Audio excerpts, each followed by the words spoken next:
भगवान विष्णु के अनेक रूपों में से एक रूप है वेंकटेश्वर का। इनका एक भव्य और प्राचीन मंदिर तिरुपति में है। इसे तिरुपति वेंकटेश्वर मंदिर और तिरुपति बालाजी मंदिर के भी नाम से जानते हैं। ये एक हिंदू मंदिर है और आंध्र प्रदेश के तिरुपति जिले के शहर तिरुमला में स्थित है। भगवान विष्णु के एक रूप वेंकटेश्वर के बारे में मान्यता है कि वे मानव जाति को कलयुग में परीक्षाओं और परेशानियों से बचाने और मुक्ति दिलाने के लिए प्रकट हुए थे। इसलिए इस स्थान का नाम कलयुग वैकुंठ भी पड़ा है और यहाँ के देवता को कलयुग प्रत्यक्ष दैवम कहा जाता है। इसे तिरुमला तिरुपति देवस्थानम द्वारा सरकारी देखरेख में संचालित किया जाता है। इतिहासकारों में मतभेद के बावजूद स्पष्ट है कि 5वीं शताब्दी तक ये एक प्रमुख धार्मिक केंद्र के रूप में स्थापित हो चुका था। कहते हैं कि इस मंदिर के निर्माण में चोल, होयसल और विजयनगर के राजाओं ने आर्थिक सहायता की थी। ऐसा माना जाता है कि भगवान विष्णु ने कुछ समय के लिए तिरुमाला के पास स्वामी पुष्करणी नामक सरोवर के किनारे निवास किया था। तिरुमाला तिरुपति के चारों ओर स्थित पहाड़ियां शेषनाग के 7 फनों के आधार पर बनी सप्तगिरी कहलाती हैं। श्री वेंकटेश्वर का ये मंदिर सप्तगिरी की 7वीं पहाड़ी पर स्थित है, जो वेंकटाद्रि नाम से लोकप्रिय है। ये भी कहा जाता है कि 11वीं शताब्दी में संत रामानुज तिरुपति की 7वीं पहाड़ी पर चढ़कर गए थे। तब भगवान प्रकट हुए और उन्हें आशीर्वाद दिया। ऐसा माना जाता है कि प्रभु का आशीर्वाद प्राप्त करने के पश्चात वे 120 वर्ष की आयु तक जीवित रहे और जगह जगह घूमकर वेंकटेश्वर का प्रचार प्रसार किया।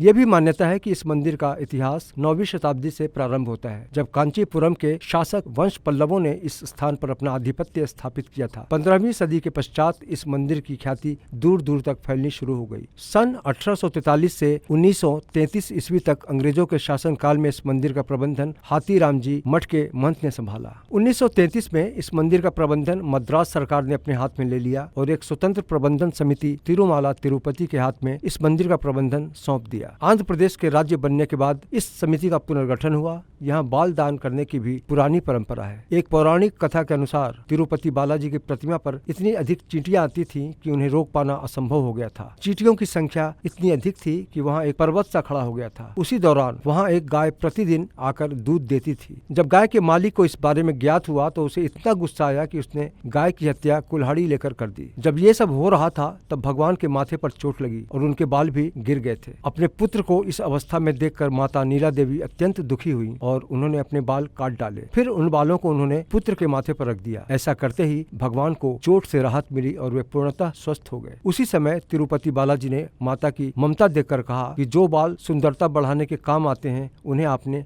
दान कर दिया। यदि मेरे भक्त भी अपने बालों का मुंडन करवाएंगे तो उनकी समस्त मनोकामनाएं पूर्ण होंगी। उसके बाद से ही भक्तों ने अपने बालों का त्याग करना शुरू कर दिया और ये आज भी सिलसिला जारी है। कहा जाता है कि भगवान के बाल आज भी वास्तविक हैं और भगवान को पसीना भी आता है। तिरुपति बालाजी के मंदिर के समीप में ही माता नीला देवी का भी मंदिर स्थापित है। इसे नीलाधारी हिल्स के नाम से भी जाना जाता है। भगवान विष्णु के इस अलौकिक, अप्रतिम और बार बार दर्शन करने वाले इस रूप को बारंबार प्रणाम है। ब्यूरो रिपोर्ट के साथ अवनिंद्र आशुतोष, धर्माचरण।